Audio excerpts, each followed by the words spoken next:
நீ பண்ண காரியங்கள் நிமித்தமாக தேவன் அதை ஒருபோதும் மறப்பது இல்லை. ஹல்லேலூயா. ரூத் யாரு சொல்றாரு? உத்தமி, மனவாளி. இப்பேற்பட்ட குணமுள்ளவங்கள் தான் தேவன் விரும்புகிறார். அவள் செய்தால் அது எழுந்த போகல. ஹல்லேலூயா. ஒரு சம்பவம் நான் சொல்லும்படி விரும்புகிறேன். நம்ம சென்னை பட்டணத்திலே கூட ஒரு பெரிய சபை, new life AG church, pastor மோகன் அவர்கள் ஆரம்ப ஸ்டேஜிலே இந்த கீத்து கொட்டா மாதிரி அங்க அவர் சபை கட்டியிருந்தாரா. எங்க சின்ன மலையில இன்னைக்கு நீங்க பாக்குற ஒரு பெரிய சபை நீங்க பாக்குறீங்க. அவருடைய ஊழியத்திலே ஆரம்ப ஸ்டேஜிலே கீத்து ஓலை கொட்டா சொல்லுவாங்க இல்லையா, அப்பெல்லாம் அந்த ஓலை கொட்டை மாதிரி போட்டாங்க. அவர் என்ன செய்யறாரு? ஆராதிக்கிறாரு. ஒரு நாள் வந்தது, சபையிலிருந்து 150 பேரு சபை விட்டு போயிட்டாங்க. ஹல்லேலூயா. ஒரு 10 பேர் போனாலே நமக்கு எப்படி இருக்கு? ஐயோ தாங்க முடியலையே. ஒரு 5 பேர் போனா இன்னும் தாங்க முடியலையே.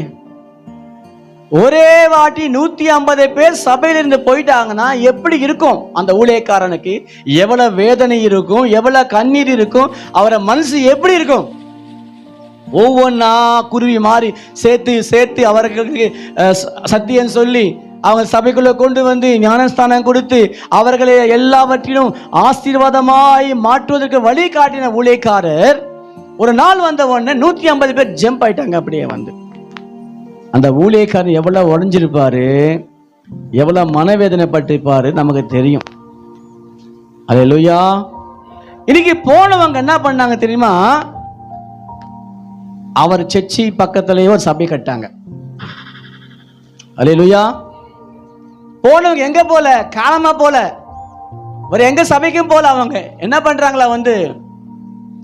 இந்த பாஸ்டருக்கு விரோதமாக எழும்பி அவ சர்ச்சுக்கு பக்கத்துல இந்த சபை கட்டுறாங்க.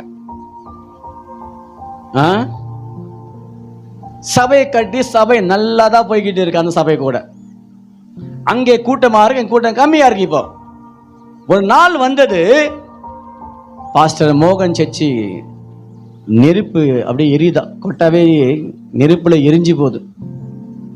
ஊழியக்காரர் பார்க்கிறாரு, அந்த சபை அந்த ஓலை கொட்டை அப்படியே எரியுது. இந்த போனா 150 பேரு கேட்கிறாங்களா, என்ன பாஸ்டர் சபை எரிஞ்சு போச்சா? பாவம், நீங்க நினைச்சு பாருங்க. நம்ம பிள்ளைங்க நம்ம கஷ்டப்படுறோம், நம்ம எல்லாரும் நம்ம சாப்பிடாம பிள்ளைகளை படிக்க வச்சு பெருசாக்கி வேலை வாங்கி கொடுத்து எல்லாம் பண்றோம். நம்ம வியாதியில படுத்திருக்கோம். கேட்கிறான், நல்லதா ஆச்சு உனக்கு, இன்னும் அப்படியே படு, ஏஞ்சிக்காத. அல்லேலூயா. யாருக்கெல்லாம் நம்ம பார்த்து பார்த்து செஞ்சோமோ அவன் கேட்கிறான் கேள்வி. இப்போ நம்மள வேணும் வேணும், நல்லா வேணும் உனக்கு. அல்லேலூயா. அது எரிஞ்சு போனது கூட வேதனை இல்லைங்க. அவன் சொல்றான் பாரு ஒரு வார்த்தை, என்ன பாஸ்டர் பண்ண போறீங்க இப்போ? என்ன பண்ணுவார் பாஸ்டர் பாவம்? ஹல்லேலூயா. கர்த்தருக்கு ஸ்தோத்திரம். ரொம்ப வேதனைப்பட்டிருப்பார், ரொம்ப கஷ்டப்பட்டிருப்பார் அந்த ஊழியக்காரன் இல்லையா? அப்படியே அழுகுறாரா, தேம்பி தேம்பி அழுகுறாரா உட்கார்ந்துக்கிட்டு. வேதனை. 150 வெளியே போனாங்க, போய் நமக்கு எதிர்த்து நின்னாங்க. 2வது சபை எரிஞ்சு போச்சு இப்போ ஆனா ஆண்டவர் பாஸ்டர் மோகன் ஐயாவோட பேசிக்கிட்டு இருக்காரா. என் மகனே பயப்படாதே, அழைச்சது யார்? நான் தான் உன்னை அழைச்சிருக்கேன். அல்லேலூயா. நான் உன்னை அழைச்சிருக்கப்பா. எனக்கு மனுஷங்க எல்லாம் ஒன்று எல்லாருமா பேசுறாங்களா, சபையை குறித்து நீ ஒரு மாதிரி பேசுறாங்களா, பயப்படாத, நான் சொல்ற மாதிரி செய்யன்னு சொன்னார் ஆண்டவர் பாஸ்டர் மோகன் ஐயா கிட்ட. என்ன ஆண்டவரே செய்யணும்? 150 பேர் பக்கத்தில் உட்கார்ந்து சபை ஆராதிக்கிறாங்கல்ல, அவங்கள ஆசீர்வதி என்னாரா அல்லேலூயா. என்ன செய்யணுமா? ஆசீர்வதிக்கணுமா? நான் ஜெபம் பண்ணிப்போம் அவங்கள. இதேதான் மேத்தா நகர் சபையில் இருக்கும்போது ஒருத்தர் வந்தாரு, ஐயா எனக்கு நெஞ்சு வலி ஐயான்னாரு. ஜெபம் பண்ணும், நல்லாயிடும் உங்களுக்கு ஐயா நான் கீபோர்டு வாசிக்கிறேன்னாரு. வாங்க வாசிங்க, கொடுத்தா ஊழியம் வாசிங்கன்னு சொல்லி வாசிச்சாரு. போயிட்டே இருந்துச்சு. என்னன்னு தெரியல, ஒரு நாள் அவருக்கு மைண்டுக்குள்ள ஒன்று வந்திருக்கு, நானே சபையை ஆரம்பிக்கணும்னு சொல்லி.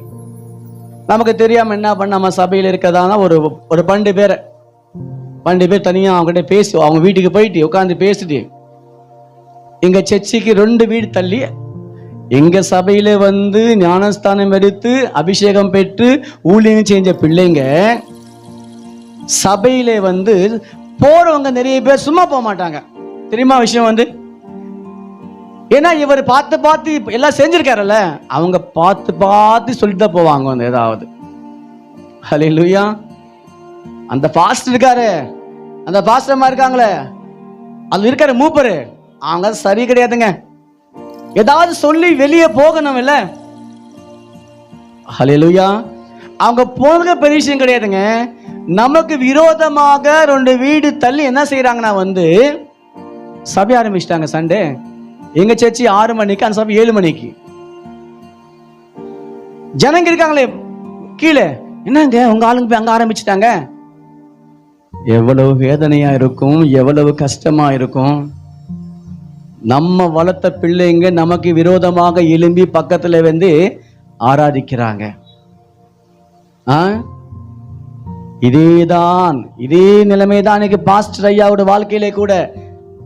ஆண்டவர் சொல்றாரு, நீ ஜெபம் பண்ண. என்ன ஜெபம் பண்ணோம்? அவனை ஆசீர்வதி. என்ன ஆண்டவரே இது, எவ்வளெல்லாம் என்னை பத்தி தப்பு தப்பா பேசி போயிருக்கான், என் சபை எரிஞ்சு போகுது, அதை பார்த்து அவன் வேடிக்கை பார்த்து சிரிக்கிறான். நான் போய் என்ன பண்ணி போனோம், ஆஸ்வதிக்கணுமா ஆண்டவரே? என்ன ஆண்டவரே, நீ ஆசீர்வதிச்சுதான் ஆகணும். ஆசீர்வதி. அவரு துக்கத்தோட முழங்கால போட்டு ஜெபிச்சாரா, ஆண்டவரே